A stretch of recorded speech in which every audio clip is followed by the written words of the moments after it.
गणनायकाय गणदैवताय गणाध्यक्षाय धीमहि गुणशरीराय गुणमण्डिताय गुणेशानाय धीमहि गुणातीताय गुणाधीशाय गुणप्रविष्टाय धीमहि एकदन्ताय वक्रतुण्डाय गौरी तनयाय धीमहि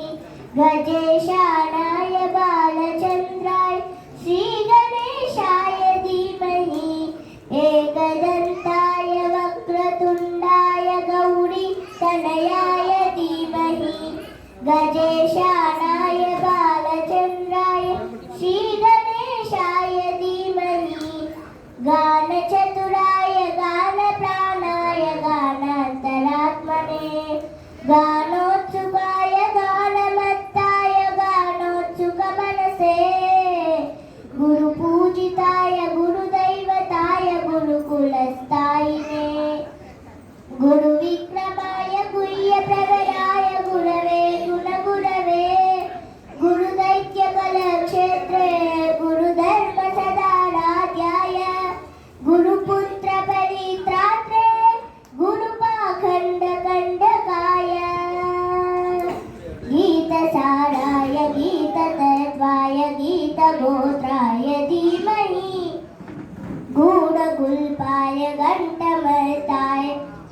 गोजयप्रदाय धीमहि गुणातीताय गुणाधीशाय गुणप्रविष्टाय धीमहि एकदन्ताय वक्रतुण्डाय गौरीतनयाय धीमहि गजेशानाय बालचन्द्राय श्रीगणेशाय धीमहि एकदन्ताय वक्रतुण्डाय गौरीतनयाय धीमहि